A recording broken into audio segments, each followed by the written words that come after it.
sejiwa dimanapun berada. Selamat datang di Rehat, ruang edukasi hangat saat istirahat. Walaupun belum istirahat ya dok. Belum.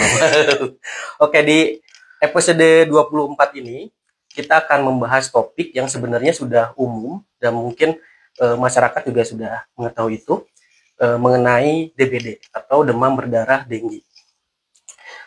Jadi DBD ini berdasarkan data yang saya dapatkan dok di Kompas, itu di Jawa Barat itu kurang lebih 15.000 kasus per Juli 2025 ini.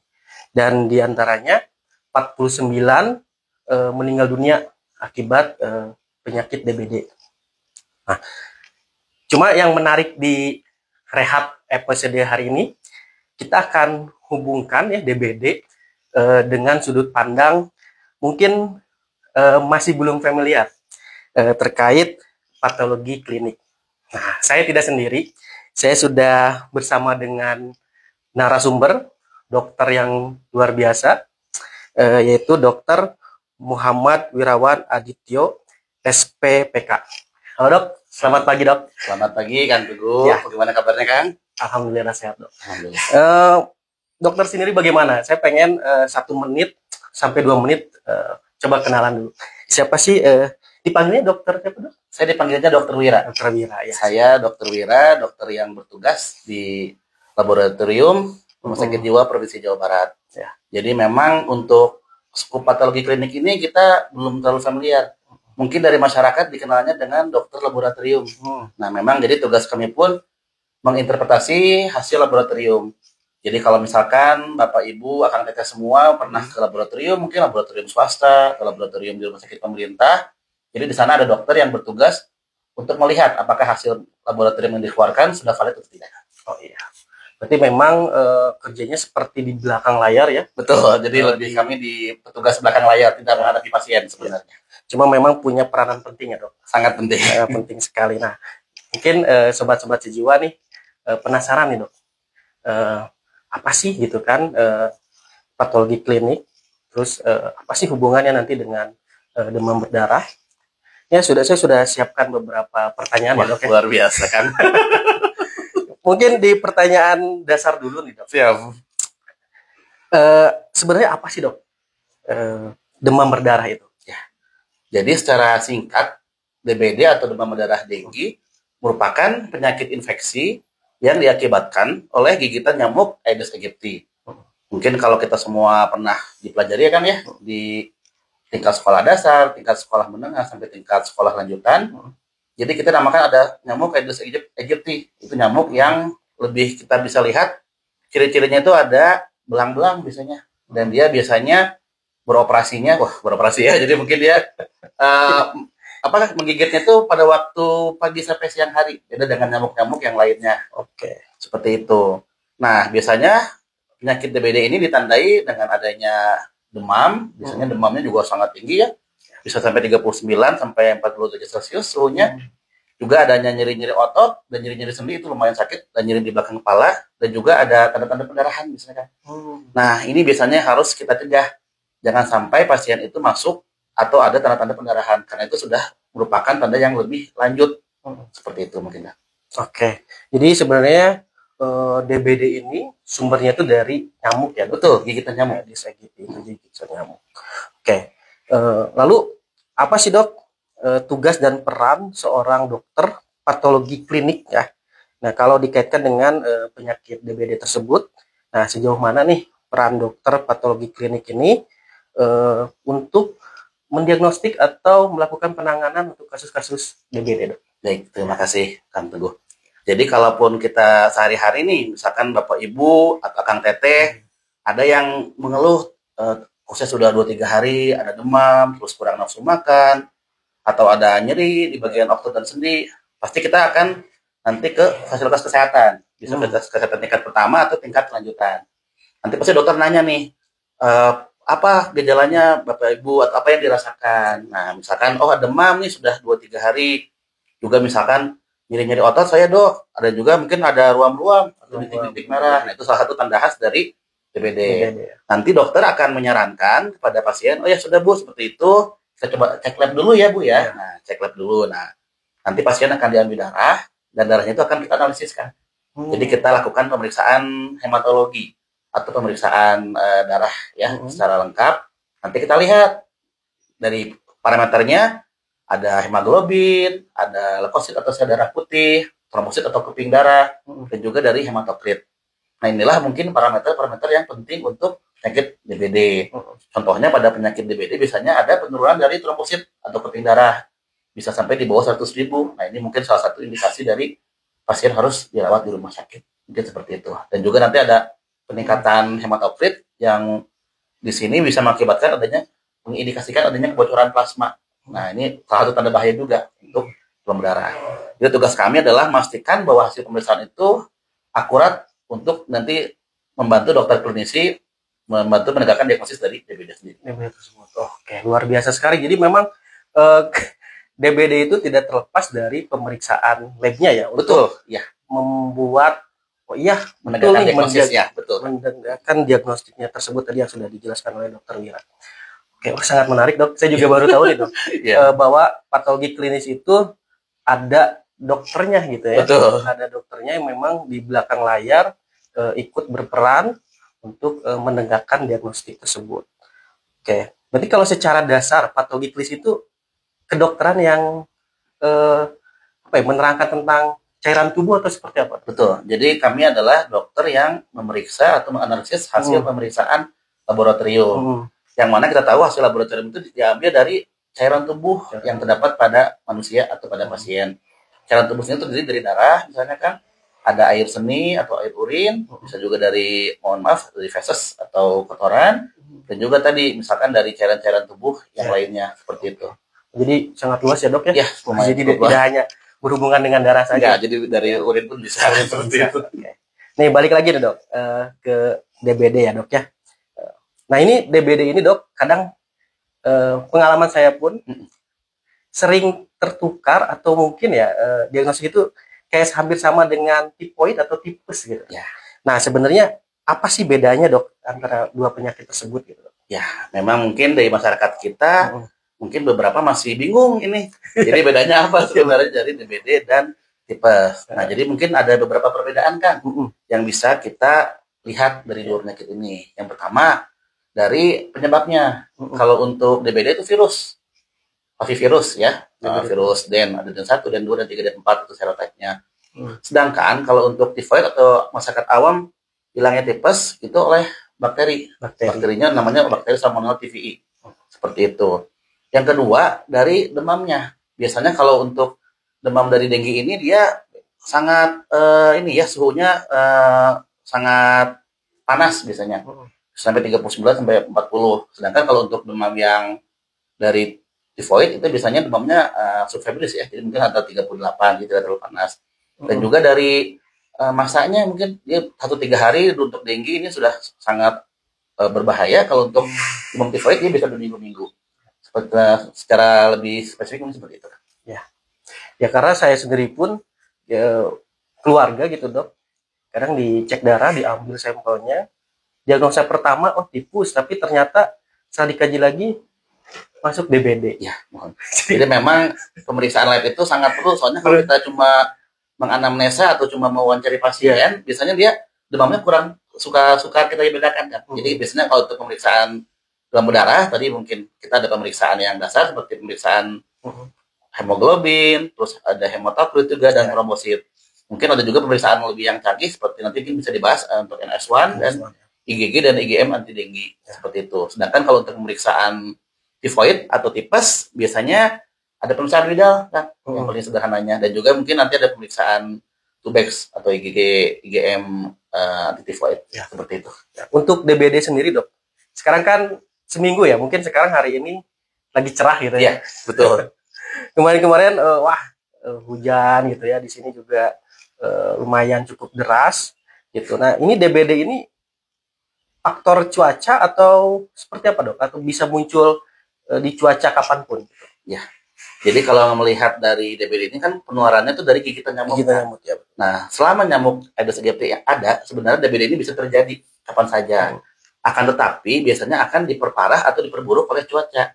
Kita tahu sendiri mungkin dulu ada namanya gerakan ya, misalnya di apa kita gali, kita misalkan ada bahan-bahan bekas atau misalnya ada kita penampungan kita kuras. Jadi nyamuk ini dia akan bertelur pada genangan air. Genangan air ini akan banyak ketika musim hujan. Nah, mungkin makanya ketika musim hujan itu angka DBD itu akan melonjak seperti itu. Tapi sebenarnya pada musim-musim biasa pun bisa terjadi seperti itu. Oke, jadi sebenarnya tidak terpengaruh ya dok, karena memang sumber ini karena dari nyamuk. Ya. Akhirnya kan kalau nyamuk tuh bereproduksi dari genangan ya, dari air telurnya situ. Ya, jadi memang sekarang musim hujan bisa jadi akan terjadi lonjakan ya. Iya, makanya mungkin rehab ini, episode kali ini sangat penting untuk masyarakat, sobat-sobat sejiwa nih, mohon diperhatikan. Jadi untuk mencegah terjadinya lonjakan kasus DBD gitu. Betul. Oke. Nah, ini dok, jika ada pertanyaan lagi dok, jika seseorang demam tinggi dok, kapan sebaiknya dia melakukan pemeriksaan laboratorium, nah untuk dicurigai apakah DBD atau bukan gitu dok? Ya, pertanyaan yang bagus. Itu juga mungkin pertanyaan yang sering ditanyakan kepada saya kan ya, oleh pasien. Jadi memang untuk pemeriksaan darah ini sebaiknya tidak terlalu cepat dan tidak terlalu lambat. Jadi kita di tengah-tengahkan. Kalau untuk hari pertama ini missnya sangat banyak seperti itu. Jadi mungkin di hari kedua atau ketiga pasien mengalami demam. Nah, sebenarnya kalau untuk sekarang sih sudah lebih canggih. Di hari pertama pun kita bisa namanya pemeriksaan NS1. Nah, ini bisa mengeliminasi jadi pasien apakah kalau positif dia terkena DBD ataupun negatif tidak. Gitu. Cuma lebih optimalnya kita di hari kedua dan ketiga demam. Ini soalnya sudah menunjukkan ciri-ciri khas pada perkembangan penyakit DBD. Seperti itu. Oke. Jadi memang untuk kalau dari darah tadi yang trombosit itu butuh waktu ya dok? Betul. Tapi ada yang lebih canggih lagi ya, dari pemeriksaan tadi yang disebutkan oleh dokter NS1. Tapi walaupun di demam pertama kedua harusnya mungkin harus lebih hati-hati dok. Betul. Jadi saat demam sudah tinggi sebaiknya memang ke dokter ya, untuk dicek gitu ya, jangan nunggu nanti gitu. Wah, kalau nanti lebih bahaya lagi. Lebih bahaya kan ya. Itu tidak mengharapkan dulu soalnya. Oke. Nah ini dok, dalam pemeriksaan DBD ini dok, sering banget kita dengar istilah tadi ya, sudah dijelaskan juga, trombosit turun, terus ada leukosit turun, ada hematokrit naik. Nah, bisa dijelaskan lagi nggak dok, secara detail mungkin, nah apa sih arti angka-angka itu dan kenapa bisa berubah gitu ya saat DBD? Ya, terima kasih Kang, pertanyaan yang bagus sekali. Ini juga mungkin bagus juga untuk Ibu Akang Teteh ya. Jadi yang pertama, jadi memang trombosit ini dia akan menyerang ke sistem darah. Kan? Bukan trombosit, jadi gigitan dari nyamuk Aedes aegypti, yaitu virus denggi tadi. Ya. Jadi virus denggi ini nanti dia bisa menyebabkan adanya pelepasan trombosit yang lebih cepat di sumsum tulang. Dan juga dia bisa mendestruksi atau menghancurkan diri trombosit. Makanya trombositnya bisa menurunkan. Nah, sedangkan kita tahu trombosit itu kan dia untuk pembukaan darah. Nah, kalau misalkan pembukaan darahnya di sini trombositnya agak kurang, jadi bakal banyak manifestasi atau tanda-tanda pendarahan. Jadi contohnya pada pasien DBD ini adanya mimisan, ataupun kalaupun misalnya sikat gigi pun gusinya berdarah, atau mungkin yang lebih parahnya lagi mungkin yang kita takutkan adanya pendarahan internal atau di dalam tubuh seperti itu. Yang kedua, leukosit turun atau sel darah putih turun. Jadi memang penyakit DBD ini disebabkan oleh virus kan. Virus ini dia akan menyebabkan imunitas kita berespon kan. Imunitas ini nanti dia yang biasanya menyebabkan sel darah putihnya akan berperang melawan si virus tadi. Nah, hasil dari peperangan ini akan mengakibatkan banyak sel darah putih yang mati. Jadi juga dia akan mengganggu sistem imun sehingga leukositnya atau sel darah putihnya menjadi turun. Yang ketiga, jika ada hematokrit naik, itu udah tanda yang agak bahaya. Yang kita takutkan nanti dia mengarah ke DSS atau dengue shock syndrome. Jadi kenapa bisa si hematokritnya naik? Jadi ada namanya di sini ada peningkatan permeabilitas pembuluh darah kan. Karena adanya zat toksin yang dihasilkan oleh virus dan juga adanya respon inflamasi dari tubuh kita. Nah, ini mengakibatkan permeabilitas pembuluh darah melebar dan dari cairan di dalam pembuluh darahnya akan keluar. Makanya hematokritnya akan meningkat. Ini harus kita cegah sebelum meningkat. Oke. Jadi memang bisa menuju ke sana ya dok ya? Bisa, memang. Ya, memang. Nanti ada tahapan-tahapan yang berat kan, seperti itu. Oke. Sangat menarik dok. Ya. Saya juga wawasan baru nih, buat saya nih terkait tadi ya, ternyata ketika dicek darah kayak seperti trombosit, leukosit dan hemokrosit itu menjadi pantauan ya dok? Betul, kita pantau serial. Kita pantau serial. Oke. Nah tadi dok ada kata dokter ada pemeriksaan yang lebih modern gitu ya. Betul. Nah, maksudnya ini modern itu seperti apa gitu ya? Tadi kan NS1, terus ini juga saya dapat data tuh ada IgM dok, betul, dan ada IgG. Ya. Nah bisa dijelaskan ya sih dok bedanya ketiga pemeriksaan tersebut? Nah kapan sebaiknya dilakukan? Karena ini ada NS1, IgM dan IgG ataukah ada tahap-tahapan tertentu gitu? Betul Kang. Jadi memang ini dinamakan pemeriksaan lanjutan mungkin Bapak Ibu akan kita semua di penyakit DBD Kang. Jadi itu namanya kita melakukan pemeriksaan spesifik. Jadi kita periksa untuk imunologinya, bagaimana antigen dan antibodinya. Ya. Jadi biasanya untuk pemeriksaan NS1 ini dia gold standarnya pada hari pertama sampai hari ketiga. Nah, jadi di antara 3 hari itu pemeriksaan NS1 sensitivitas dan spesifitasnya paling tinggi. Jadi makanya mungkin di hari pertama, hari kedua kita sudah bisa memeriksakan pemeriksaan NS1 jika pasien mengalami gejala demam yang tinggi seperti itu. Dan dia akan terus menurun di hari keempat dan seterusnya. Makanya kalau misalnya udah demamnya 4-5 hari masih diperiksa NS1 sepertinya kurang tepat. Jadi udah pasti bakal ke arah negatif karena si antigennya dia sudah tidak terbentuk di sana. Dia tidak bisa kita lihat di alat seperti itu. Nah, yang kedua untuk yang IgG, IgM, anti-DG ini dia biasanya baru mulai meningkat di hari ketiga sampai hari kelima dan akan turun di minggu-minggu setelahnya. Untuk yang IgG dan IgM anti-DG ini kita bisa bagi menjadi 2. Yang pertama IgM itu di fase awal kan. Jadi biasanya untuk hari ketiga dan seterusnya itu IgM-nya terpositif. Kalau pasiennya baru pertama kali terkena. Nah, kalau untuk IgG biasanya untuk infeksi sekunder atau infeksi sebelumnya. Mungkin beberapa bulan atau beberapa tahun yang lalu pasien pernah terinfeksi juga nih penyakit DBD. Nah, itu biasanya ditandai dengan IgG-nya yang positif. Seperti itu mungkin perbedaannya. Oke. Ini dok, kan saya awam banget itu. Nah, kalau NS1 atau IgM dan IgG ini sama dok, kayak diambil darah lewat suntikan gitu. Ya. Pemeriksaannya atau seperti apa dok? Ya, jadi diambil darahnya itu sama lewat suntikan. Nanti kita ada kitnya gitu kan. Jadi kit kayak mungkin kalau misalnya yang orang awam mungkin pemeriksaan kayak kehamilan ya. Cuma kalau kita kan dari urin atau dari air seni, jadi sama ada kitnya seperti itu. Nanti diteteskan darahnya. Nanti kita lihat misalkan kalau misalkan positif nanti ada garis 2 seperti itu. Kalau ini positif, kalau misalnya garis 1 berarti negatif. Seperti itu. Hampir kalau kayak COVID ya dok? Iya kayak COVID seperti itu betul. Ya. Si COVID kan kalau dari air ini ya? Iya. Dari hidung gitu, tapi itu dari darah. Dari darah betul. Oke, siap dok. Nah ini kalau nanti hasil NS1-nya negatif nih dok, apakah aman? Nah, atau mungkin ada pemeriksaan lanjutan dok?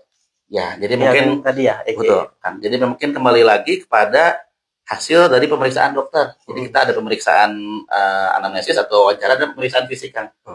Misalkan hasil NS1-nya negatif, tetapi gejala-gejala khas dari DBD ini terlihat, misalkan ada ruam-ruam merah di sekujur tubuh dan juga misalkan ada demam yang sangat tinggi sampai 3940 dan juga ada nyeri-nyeri di sendi dan otot. Sebaiknya di hari ketiga atau keempat kita periksa lagi darahnya. Jadi sekalian kita menyingkirkan. Takutnya memang ada satu dan lain hal mengakibatkan pemeriksaan NS1 negatif. Kita tidak cek malah pasien jatuh ke dalam keadaan yang lebih buruk seperti itu. Jadi kalau ada hasil pemeriksaan yang mendukung ke arah DBD, sebaiknya kita cek lagi dengan hasil lab di hari ketiga seperti itu. Oke baik. Wah hebat sekali dok. Kalau dirangkum nih dok tadi bahwa DBD dan tipoid itu kan sebenarnya gejala mirip tapi ternyata berbeda ya. Berbeda kan. Dari sumbernya pun kalau tipoid tadi dari bakteri, betul. Sedangkan DBD dari virus yang di perantaranya nyamuk ya dok. Ya, betul. Nyamuk Aedes aegypti. Lalu ada pemeriksaan juga tertentu, tapi kalau memang diindikasikan demam memang harus segera nih ke fasilitas kesehatan untuk diperiksa dan dicek darah. Nah, pemeriksaan pun ada tahapan-tahapannya ya dok ya. Betul. Tadi kita harus menunggu sampai 2 hari sampai untuk menegakkan diagnostiknya lebih tepat. Gitu. Lalu ada pemeriksaan yang lebih untuk memastikan lagi ya NS1 tadi yang sudah dokter jelaskan gitu. Nah dok, kalau dari dokter sendiri sebagai spesialis patologi klinik ya dok, apa tantangan dan atau kesulitan dalam menegakkan diagnosis DBD dok dari hasil labnya? Ya, jadi memang yang saya sering temui pada sehari-hari itu kan mungkin yang pertama nih pasien dia terlalu cepat untuk memeriksakan lab. Ya. Hari pertama udah diperiksa gitu. Sedangkan kita tahu tadi yang sudah saya ceritakan, Ya. belum semua parameter itu bakal positif. Betul. Jadi mungkin takutnya kita kelewat. Pasien pun merasa oh karena NS1-nya negatif, terus hasil juga darah trombosit belum turun, hematokrit belum naik, saya nganggapnya biasa-biasa saja, padahal dia sudah makin lanjut. Nanti takutnya begitu dia periksa lagi itu sudah ada tanda-tanda shock, kaki tangan dingin, mulutnya juga sudah ada penurunan kesadaran. Itu yang tidak kita harapkan. Jadi memang kalau pada DBD ini memang kita harus lebih apa ya, jadi harus lebih serial gitu. Jadi mungkin hari pertama nih negatif, tapi kok masih pusing atau makin parah gitu, terus jadi tiba-tiba jadi lebih dingin kaki tangannya. Nah itu kita harus segera cek lagi gitu. Jadi memang disarankan hari pertama, hari ketiga, hari kelima itu bentar yang fase paling parahnya yang harus kita hindari seperti itu. Iya. Oke. Jadi memang harus ada tahapan-tahapan juga ya dok ya. Betul. Jadi kita juga harus menunggu. Kadang kan dari beberapa pengalaman dok ya masyarakat gitu ya. Kok ini nggak cepat terdiagnosis gitu kan? Iya betul. Cepat terdiagnosis. Oh ternyata memang ya karena virus. Betul. Jadi kita harus memastikan dulu gitu kan. Tadi kata dokter di hari pertama, ketiga dan kelima ya dok ya. Betul. Oke. Perjalanan penyakitnya seperti itu. Betul. Ya. Untuk pertanyaan selanjutnya nih dok. Dari sisi pemeriksaan, apa kesalahan yang sering dilakukan masyarakat saat tes DBD gitu dok? Jadi biasanya masyarakat itu hanya diceknya itu mungkin salah, mungkin karena pengetahuannya mungkin masih agak kurang gitu. Jadi atau belum tersosialisasi kan. Jadi mungkin hanya salah satu pemeriksaan saja, mungkin NS1 saja atau IgG IgM saja, dan waktunya pun kadang-kadang tidak tepat. Mungkin NS1 baru diperiksa di hari ketiga ya otomatis sudah turun. Ya. Mungkin bisa negatif, atau misalnya IgG IgM anti dengue diperiksa hari pertama. Dia belum naik, masih belum bakal positif seperti itu. Ataupun mungkin hanya meminta pemeriksaan mungkin trombositin saja nih. Ya. Tidak meminta pemeriksaan hematokritnya seperti itu. Jadi memang disarankan memang pemeriksaan darah yang rutin seperti itu. Jadi memang dari waktu saja ya dok? Betul, dari waktu biasanya. Nah ini dok, kalau misalkan mau mendeteksi dini nih dok, di rumah nih, apa tanda-tanda yang harus diwaspadai nih dok, agar tidak terlambat untuk periksa di lab? Nah itu sangat bagus sekali pertanyaannya. Jadi memang kita harus seperti itu. Jadi memang yang pertama kita harus hati-hati kalau misalkan ada demam yang sangat tinggi kan, tiba-tiba itu khas untuk demam karena virus. Soalnya kalau demam karena infeksi bakteri biasanya dia naiknya perlahan-lahan. Kalau virus biasanya tiba-tiba sehari demam tuh langsung 39-40 gitu kalau kita diukur dengan termometer seperti itu. Terus yang kedua ada gejala-gejala nyeri di belakang kepala sangat hebat seperti itu. Itu bisa juga ke arah dengue. Itu gejala klasiknya. Atau nyeri-nyeri di sekitar sendi dan tulang, ini sakit juga kan. Beda biasanya untuk yang tifoid tidak seperti itu. Tifoid lebih ke lemesnya seperti itu. Yang ketiga, mungkin tadi tanda-tanda yang adanya gejala perdarahan, mungkin gosok gigi ada berdarah, tiba-tiba mimisan, ataupun tangan menjadi dingin, gejala shock, dan juga mungkin ada ruam-ruam di sekitar tubuh. Seperti itu. Jadi itu memang kalau sudah ada itu memang harus langsung, nggak ada apapun juga langsung harus ke laboratorium untuk diperiksa. Ya sebaiknya sih memang jangan menunggu ya. Jangan menunggu. Jadi memang dari awal harus sudah langsung. Harus langsung. Memang kalau demam ya sebaiknya langsung ke dokter aja. Ya betul. Oke, kalau ini dok, dokter kan berarti di rumah sakit jiwa di laboratorium ya? Betul. Berarti tim tuh dok? Betul, ada tim. Ada siapa aja dok di sana? Jadi memang kami di sini bekerja secara tim. Ada saya dibantu dengan para analis-analis saya, mungkin yang sangat luar biasa juga dedikasi dan pekerjaannya. Jadi nanti dari tim itu karena kita dari lab itu mungkin aluran dari awal kita cek dulu kan. Jadi kesiapan alatnya. Kita harus pastikan alat yang kita punya itu masih valid untuk mengeluarkan dari hasil pemeriksaan laboratorium. Bagaimana reagennya, bagaimana kontrolnya, apakah kita melakukan quality control setiap hari, apakah quality controlnya masuk, seperti itu. Dan juga nanti bagaimana untuk pemeliharaan alatnya. Jangan sampai alat yang kita pakai ini nanti tiba-tiba mati, spare partnya tidak ada, nanti itu akan mengganggu pelayanan. Seperti itu. Ya. Jadi karena ini kan laboratorium ini sangat membantu ya dok ya, untuk mungkin dokter-dokter umum atau dokter yang klinis yang langsung ke pasien gitu ya. Nah ini sangat perlu koordinasi kan dok, koordinasi dengan tenaga-tenaga kesehatan yang lain. Nah ini pertanyaan mungkin mengarah ke sana dok. Apa pentingnya sih dok baca hasil lab dengan cermat, nah sebelum ambil keputusan perawatan nih, baik untuk tenaga kesehatan yang lapangan gitu ya, ataupun dari sisi pasien atau keluarga. Ya, jadi memang karena hasil lab itu dia akan menegakkan diagnosis kan, bisa juga dia akan memantau terapi dan evaluasi dari pasien. Jadi yang pertama untuk hasil lab itu sangat perlu dilihat secara teliti. Jadi misalkan kalau pada penyakit DBD ini kita sarankan secara serial. Jadi secara 24 jam. Jadi tiap 24 jam kita lihat nih. Misalkan pasien pada kesempatan pertama trombositnya 100.000, kita lihat di hari kedua apakah turun atau naik. Kalau turun bisa sampai 90.000, besoknya 80.000, itu udah indikasi buat dilakukan perawatan. Seperti itu. Tapi kalau sudah naik lagi berarti itu indikasi ada perbaikan kan. Biasanya kalau sudah naik lebih dari 2 kali dan pasien juga sudah ada kembali nafsu makan, bisa makan seperti biasa, tidak ada tanda-tanda pendarahan, itu sudah mengarah ke yang lebih baik. Ya, mungkin seperti itu. Oke, jadi ketika ada pasien terus dicek darah ternyata trombositnya memang turun, gitu ya dok, itu harus segera dilakukan perawatan ya dok. Betul. Dan nanti kan ada evaluasi atau mungkin pemantauan per hari ya, betul. Per hari kita serial ya. Hari kita lihat. Dan itu pun memang harus dikoordinasikan gitu kan ya. Pastikan yang di lab dan tenaga kesehatan yang memang lagi merawat pasiennya gitu kan. Jadi memang sangat perlu untuk membaca hasil lab dengan cermat. Jadi jangan sampai ada kesalahan ya dok. Iya, itu fatal. Takutnya kalau ada kesalahan, oh ini udah tinggi bu, ternyata masih turun. Betul. Gitu kan, ya. Jadi memang harus trombosit itu di 10.000 ya dok. Normalnya. Normalnya itu 150.000. 150.000. Jadi biasanya kalau di bawah 100.000 itu sudah indikasi dirawat biasanya. 150.000 normal, 100.000 memang harus perawatan. Iya, betul. Oke dok. Untuk pertanyaan selanjutnya nih dok.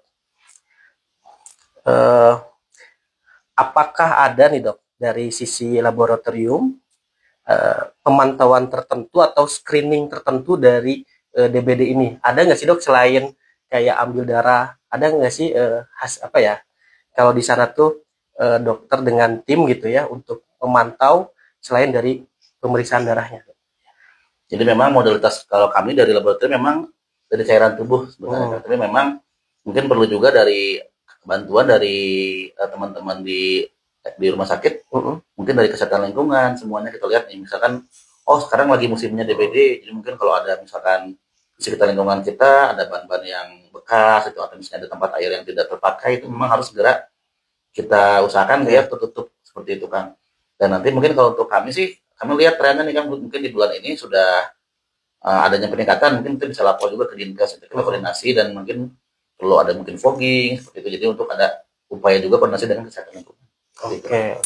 Jadi sebenarnya laboratorium juga punya peranan ke arah sana ya dok. Betul. Ya? Untuk membantu dan mencegah juga kasus tersebut semakin meningkat. Betul. Oke dok, baik dok. Mungkin ini kita akan sedikit-sedikit sharing juga nih dok. Ya. Bukan terkait laboratoriumnya.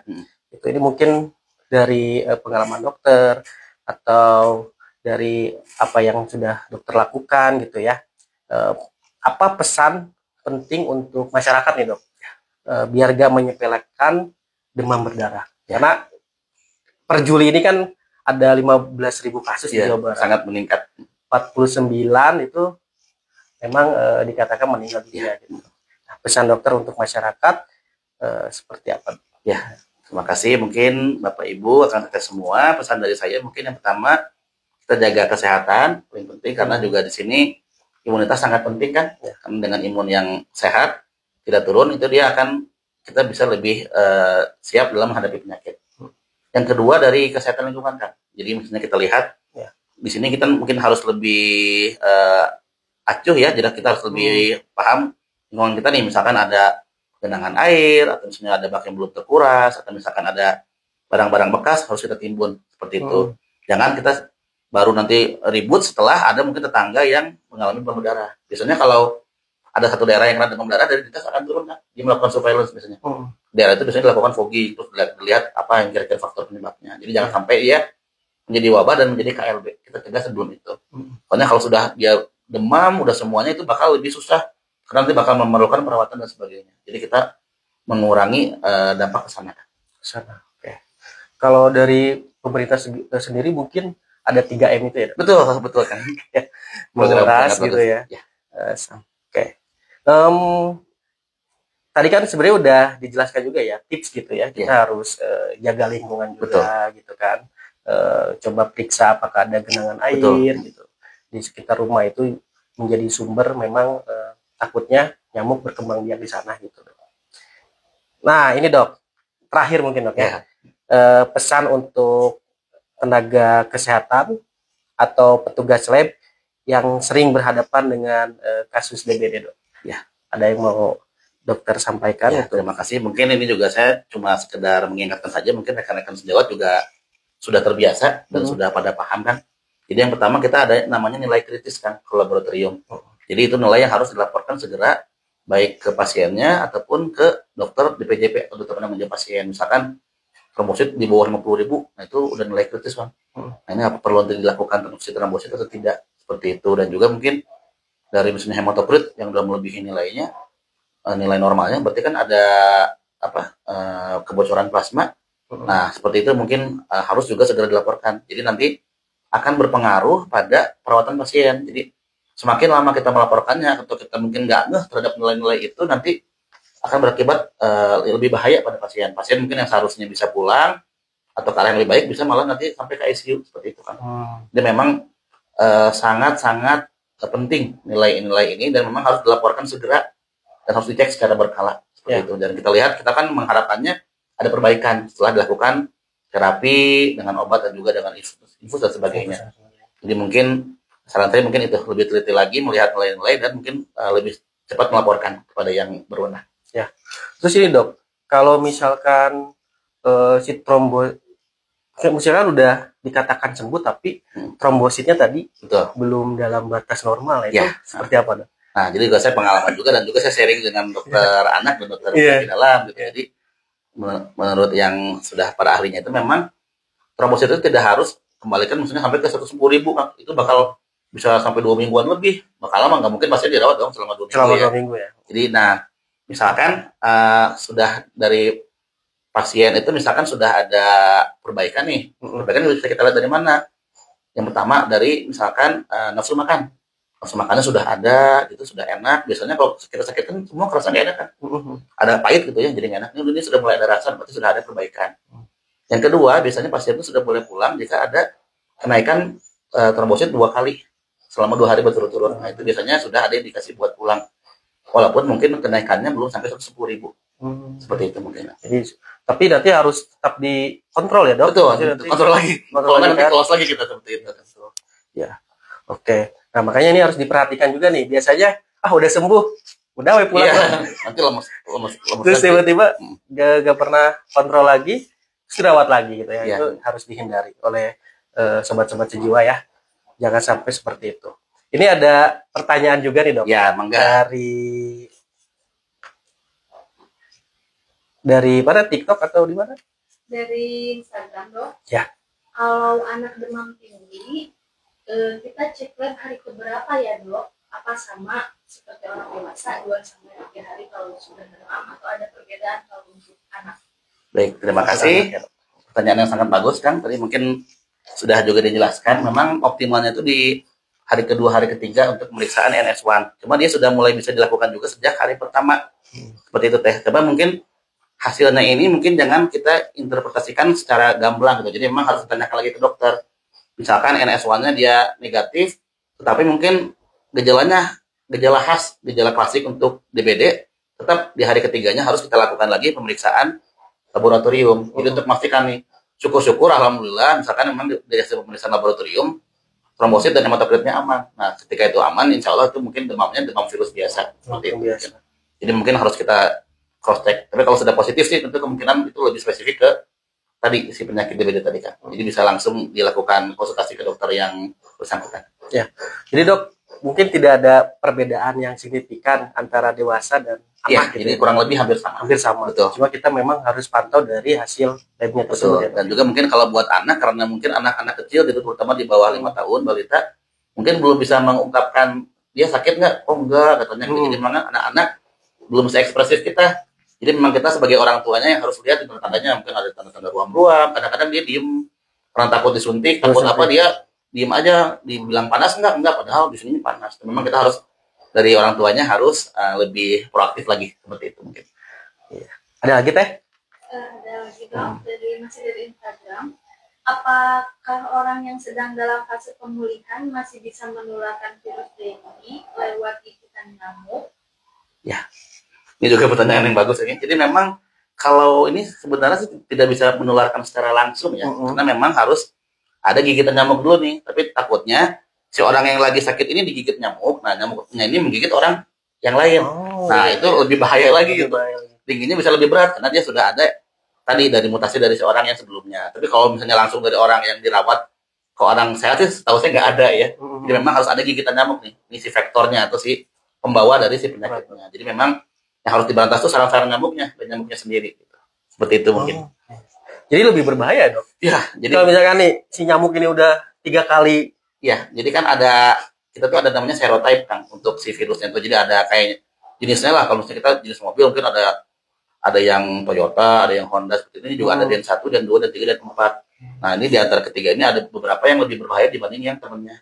Ada juga yang tiba-tiba begitu.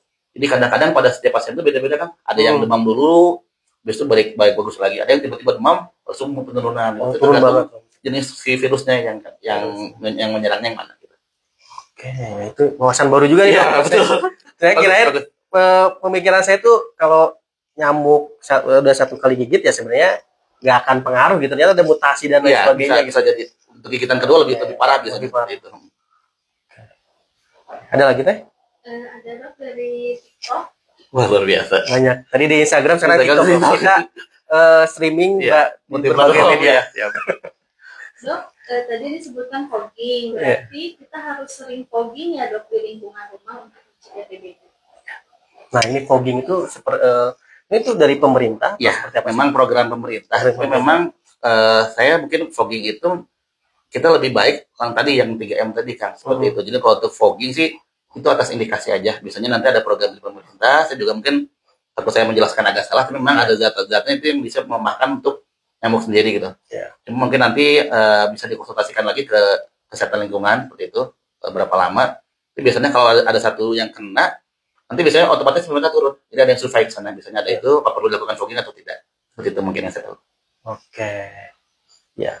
3M ini tuh M pertama tuh menguras ya dok? Betul. Menutup dan mengubur ya. Intinya genangan. Ada lagi? Masih ada dok. Masih ada lagi. Wah, masih banyak. Dari itu lagi dok. Boleh. Apa arti kalau hasil lab menunjukkan trombositnya turun tapi leukosit juga ikut turun? Trombosit turun, leukosit ikut turun. Ya, terima kasih ya. Saya nggak nyangka ya pertanyaannya bagus-bagus ya. Nah, mungkin memang khasnya pada virus ini dia menyebabkan leukosit turun dan trombosit turun. Nah, biasanya kalau untuk yang bakteri tadi ya, misalkan yang tadi Salmonella typhi kan, yang tipes itu biasanya bakterinya leukosit ini dia naik seperti itu. Jadi memang kalau pada yang bakteri itu kalau infeksi bakteri khasnya itu leukositnya naik. Kita bilang leukositosis. Kalau misalnya yang turun dia leukopenia misalnya. Ini khas pada yang virus. Biasanya virus dia akan menyebabkan leukositnya menjadi turun seperti itu. Dan kalau pada DBD ditambahkan dengan trombosit juga turun. Nah, ini sebenarnya lebih khas ke DBD sebenarnya. Itu sebenarnya buat menyingkirkan diagnosis banding yang tadi tipe seperti itu. Jadi kalau DBD dua-duanya harus turun bisa. Oke. Ada lagi teh? Satu pertanyaan terakhir dok. Siap. Boleh. Dok, apa betul jus jambu dan madu itu membantu meningkatkan trombosit dan cacing teh? Cacing ada yang ini dok? Iya betul. Di desa-desa cacing. Pakai jus jambu ya?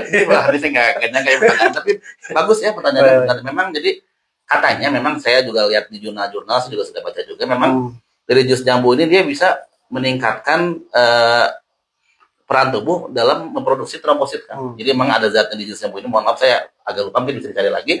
Jadi dia bisa meningkatkan kecepatan tubuh dalam bentuk trombosit dan itu sudah ada jurnalnya. Makanya mungkin kalau misalkan ini saya boleh menyebut merek nggak obatnya? Boleh ya. Jadi misalnya pasien anak nih kita ada curiga ke arah DBD, biasanya pasti dari dokter anak dia ngeresepin CDI. Nah, CDI itu dia biasanya jus jambu biasanya. Atau mungkin nyuruh juga beli jus kurma seperti itu kan. Jadi itu juga mempercepat dari peningkatan trombosit seperti itu. Dan itu sudah ada jurnalnya. Jadi memang saya sepakat gitu. Kalau jambu dan kurma, madu ya dok? Madu juga saya tahu sih dua ya, dua jambu sama kurma ya. Tahu saya gitu. Jambu sama kurma, cuma madu nggak tahu ya. Nah, saya ada dok cacing katanya. Nah, itu saya Cacing tanah diminum gitu. Dok. Nah itu sebenarnya itu saya belum tahu ya. Kayaknya Belum tahu ya? Belum tahu. Mungkin, Iya. mungkin bisa dipelajari lagi ya. Iya. Cuma yang dua itu sudah ada jurnalnya yang Jurnalnya. internasional. Berarti fakta ya kalau jus jambu Ya. dan kurma itu bisa meningkatkan Trombosit. trombosit. Mempercepat peningkatan Cepat trombosit. meningkatkan trombosit. Oke. Nah, oke. Cukup ya dok. Cukup, terima kasih kan. Alhamdulillah. Terima kasih banyak dok. Ini sudah menyempatkan untuk datang dan mau sharing Ya. di Sama-sama. sini di Rehat.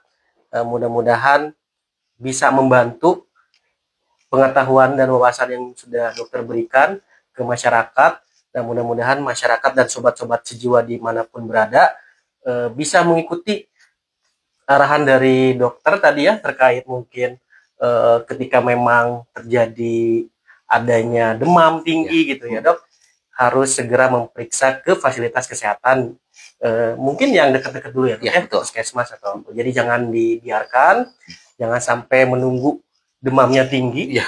gitu ya sampai berhari-hari. Nah lalu selain itu jaga selalu lingkungan ya dok ya, Betul. karena DBD ini kan disebabkan oleh virus tadi ya dok ya, sedangkan virus yang diperantakan dari nyamuk gitu. Nah nyamuk ini kan bisa bereproduksi, tumbuh itu di genangan-genangan air ya. Jadi makanya di sekitar rumah harus selalu dijaga apakah ada genangan gitu, apalagi di musim-musim hujan ini ya sobat-sobat sejiwa. Mudah-mudahan sobat-sobat sejiwa bisa selalu waspada dan care terhadap lingkungannya. Oke, mungkin itu aja dok ya. Untuk sobat-sobat sejiwa, sampai jumpa di episode Rehat berikutnya. Salam sehat dan tetap semangat. Bye bye. Terima kasih.